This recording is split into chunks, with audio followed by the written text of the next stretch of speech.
I am delighted to introduce our speaker this morning. Reverend Greg Jones is a Unitarian Universalist minister who recently retired from full-time chaplaincy, but who continues to serve as an on-call affiliate chaplain at Amplify Health by Gunderson. These days, he's focusing on choral singing and other creative arts, LGBTQ plus causes, and getting to know an expanding number of great nieces and nephews. Reverend Greg. Thank you, Amber. So that sounds loud to me. Does it sound loud to you? I'm going to trust Heather to turn the volume down, I guess. I'm trying something completely new this morning. I am usually a manuscript preacher, which means that I read things. And today we're going to be doing a little bit of a PowerPoint, and we're going to be having a little bit of fun. And so bear with me. This is all sort of spontaneous, and we're going to hopefully enjoy each other's company a little bit. So building beloved community through song. I am one of these people that believes that we should have less talking and more singing. For those of you who were with us last night in the Fine Arts Center at Viterbo, we did a lot of singing. We had a lot of fun. It was wonderful. I am not a trained musician. People who sit next to me in choir know that I struggle to read music. I tell people that I have very middling, sight reading skills with music. But I just can't get enough of singing. And I come from a family of singers. My dad and my uncle were in barbershop quartets and won national awards when they were younger. And I just think right now that music is something that is really vital and important to us all. And this is actually part one of a two-part presentation that I'm going to be doing. Next week, we're going to be talking a little bit about, we'll be talking a lot about the LGBTQ choral movement. And I wanted to talk about singing today because that's sort of the basis of any kind of a choral movement. But my heart has been troubled recently with what's been going on after all of the progress that we've made in our society. LGBTQ people are now back sort of in the target. They have the center of the culture wars again. Transgender people were discharged from the military and denied their benefits, their retirement plans. Just the last couple of days, we heard that our federal government is no longer asking the federal prisons to take extra precautions to provide special safety measures for queer people in prisons. And so all of the abuses that people endure in prisons are just going to be amplified. And so as someone who's gay, this is very close to my heart. And I wanted to spend some time talking about it. But today is going to be about singing. And that's what we're going to be doing today. This is all new to me. And we'll see what happens here. All right.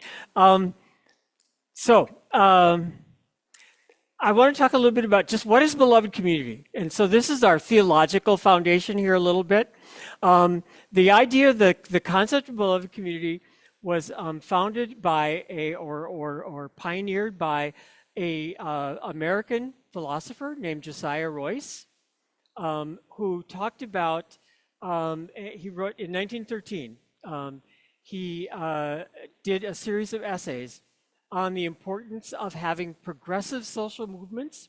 And initially he talked about the fact that we wanted to have a universal community. And so he said that we should judge every social movement by whether or not it promotes this universal community. And then ultimately what he said was, and this community shall be named the beloved community. And then we know that Dr. Martin Luther King Jr. took that idea and really made it part of the civil rights movement. And his idea of beloved community, and so this is where I'm a little This is, like I said, this is a little bit of new to me as well. So Dr. King's idea of the beloved community was based on agape love. And he said that this was, the agape love was the sacrificial love, and he was Christian, and so this was the highest epitome of the love of God, was agape love. But this agape love, which he described as understanding, redeeming goodwill for all, overflowing love, which is purely spontaneous, unmotivated, groundless, and creative. Agape does not begin by discriminating between worthy and unworthy people. It begins by loving others for their own sakes. The words of Dr. Martin Luther King Jr. Again, with a little bit of science here, Charles Darwin said that music preceded speech. And when you think about the animal kingdom, there's a lot of truth in that. You know, birds sing, whales sing, and before there was language, there was singing and music. Music does a lot of social bonding, not only in animals, but in humans as well, as we know. Those of you who were there last night know that we did a lot of social bonding last night. It was a lot of fun. And so music has that role of really cementing social relationships, of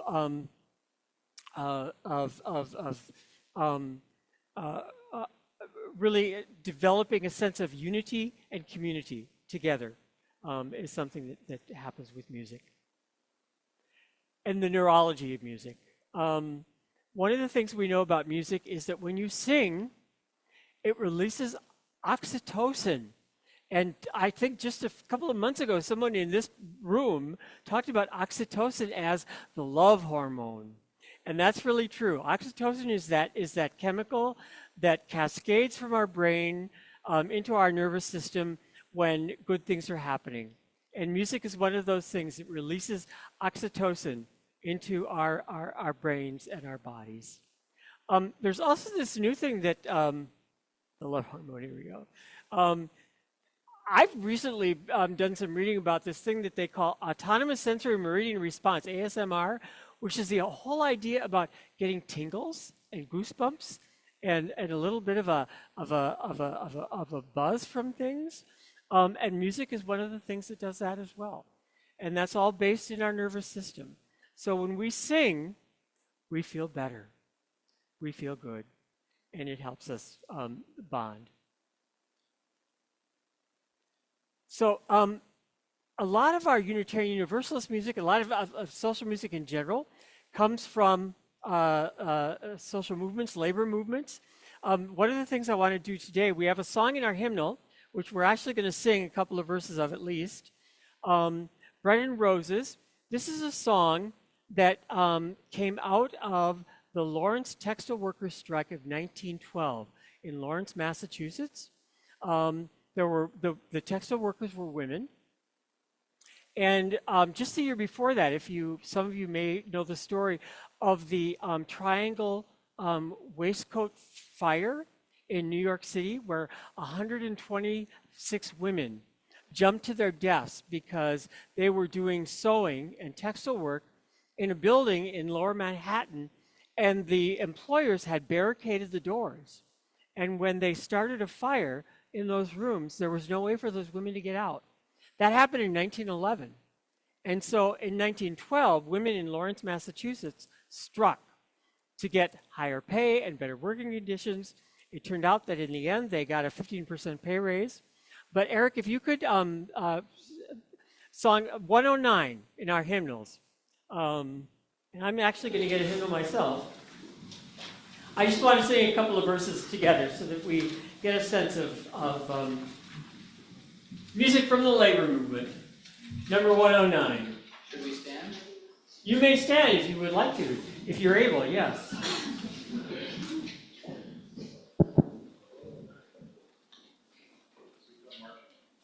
As we come marching? Yes. Oh, yes. Is that the wrong song? No, that's the wrong number. No, that's right. It's a different title. It's got a different title. Look at the bottom right. Oh, we're in the wrong. Yeah, that's right. The last Oh, piece yeah. is really. Red rose, red rose. You're right. This is my. 109 is right. That's right. It's all right. It just has a different title. Yeah. Oh yes, as we go marching. Yes. Yeah. Like I said, I'm shooting from the hip today. All right, let's sing it together.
Thank you. And you know what? I've discovered that's a different tune than I'm used to.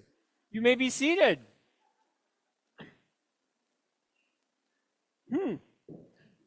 I'm going to sing it the way that I learned it. As we come marching, marching in the beauty of the day, a million. I see. I'm losing it here with the different tune anyway. So some of you know it with a different tune. I know it with a different tune.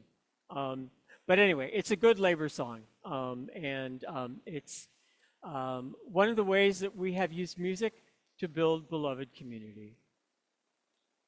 So, one of my heroes, Pete Seeger. Some of you remember Pete Seeger, this is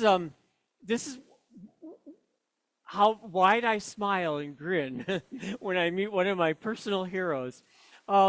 I was the administrator of Community Church of New York in New York City, and Pete and Toshi Seeger were members of Community Church. They joined Community Church. They were Unitarian Universalists. They joined in 1990, and the reason they joined was because this particular congregation was the most economically and socially, racially diverse of any Unitarian Universalist congregation in the country, and that's why they joined it. And in 2005, the Unitarian Universalist Service Committee decided to raise money for, if you remember the Boxing Day tsunami in Asia, on December 26th, raised money for the relief of that. It was also, they decided to celebrate Pete Seeger's birthday. And so he came to the church, and he was 86 at the time. But I got not only to meet him, but to sing with him as well. He only sang one song. We all sang the other songs because when you're 86 years old, sometimes your voice doesn't really last a lot. But he really was one of my heroes. And he was one of the folks that popularized the song We Shall Overcome and really brought it to the masses during the 60s. Actually, I also have, this is one that you know. But, all of this beautiful folk music from the 60s, and, I grew up with it. Some of us grew up with it, and I think that it's time that we sort of bring it back. I think that we are in a time in our country when we could use a lot of this kind of music again. Hopefully we'll be doing a lot more of that. I actually played with the idea of bringing my guitar today. I decided not to because it was so cold. And I didn't want to have to retune it when I got here. But I'm thinking about, perhaps next time we're all on the corner of Losi and State, maybe I'll bring my guitar and we can do a little folk music. So have a little singing together on that corner. All right. This is a young man. Some of you may know him. Some of you may not. His name is Jesse Wells.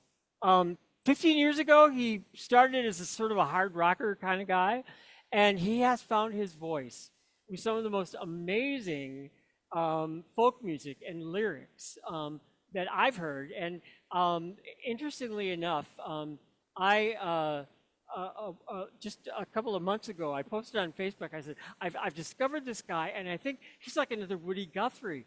And then I heard more of his songs, and I thought, this is a guy who's like another Bob Dylan. Honestly, when you hear his lyrics, we're going to play a little bit of that. But I also, the next slide after this, you'll see Joan Baez has discovered Jesse Wells, and they recently did a duet together. Yes, he was on the Stephen Colbert Show. So this is Jesse Wells, if I can figure out how to make it go here. Jesse Wells has been nominated for 4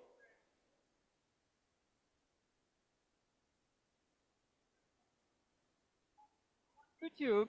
He's got several, actually more than several songs. He's got one called United Health, which is a little critique of the healthcare system and the insurance industry.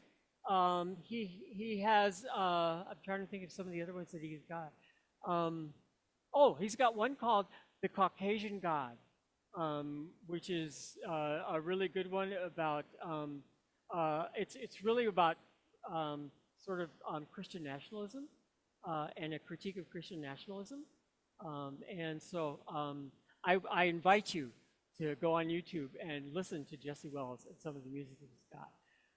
We'll be hearing a lot more of him. And so, No hate. there's Joan Baez. Just to let you know, she sang with him a couple of months ago. He was also at Farm Aid this year, and that's part of what got him really out there and promoted. So